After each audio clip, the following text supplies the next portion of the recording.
திருப்பத்தூரை இன்று பரபரப்பாக்கிக் கொண்டிருக்கின்ற சிறுத்தையானதனை இன்று திருப்பத்தூர் மாவட்ட ஆட்சித்தலைவர் அவர்கள் தலைமையிலான வனத்துறையினர் மற்றும் போலீசார், மருத்துவ குழுவினர் ஆகியோர் இன்னைக்கு அதனை பிடிப்பதற்கான பல்வேறு முயற்சிகளை மேற்கொண்டு வருகிறார்கள்.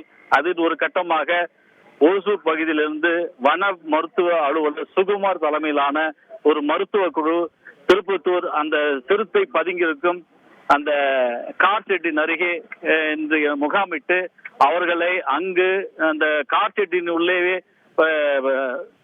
5 பேர் பதுங்கி இருந்த அந்த 5 பேர்களை பத்திரமாக மீட்டு அவர்களை முதல் சிகிச்சை அளித்து மருத்துவமனைக்கு எந்த விதமான பிரச்சனைகளும் இல்லாமல் அனுப்பி வைக்கப்பட்டது.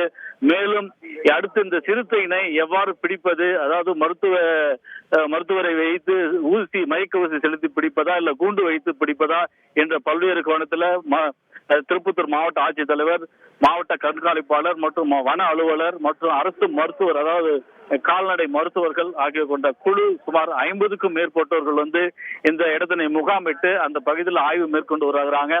மேலும் இதனை பார்க்க கிராமப்புறங்களிலிருந்து பல்வேறு பொதுமக்கள் இந்த பகுதியில கூடி பெரும் பரபரப்பு ஏற்படுத்தி இருக்காங்க. மேலும் இந்த சூழ்நிலையில தற்போது இந்த கார்ஷெட்டிலிருந்து 5 பேரையும் எந்த விதமான பிரச்சனைகள் முதற்கட்டம் மீட்டெடுக்கப்பட்டு அடுத்த கட்டமாக இந்த சிறுத்தையினை பிடிக்கும் பணியினை மேற்கொள்வதற்காக இந்த அரசு அலுவலர்கள், மாவட்ட ஆட்சித்தலைவர்கள், வன அலுவலர்கள் சென்றிருக்காங்க.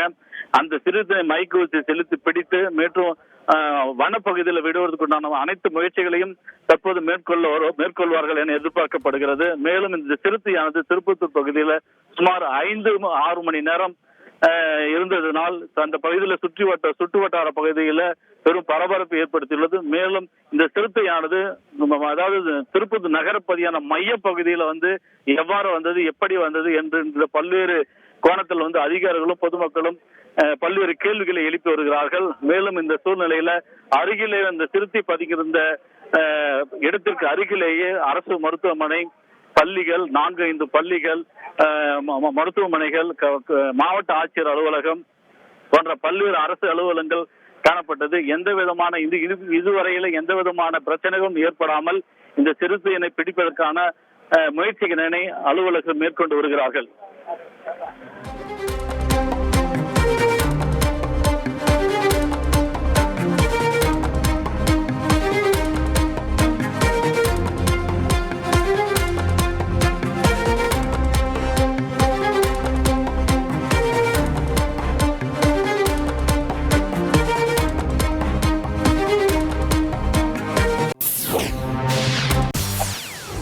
செய்திகளை உடனுக்குடன் தெரிந்து கொள்ள உடனே சப்ஸ்கிரைப் பண்ணுங்க.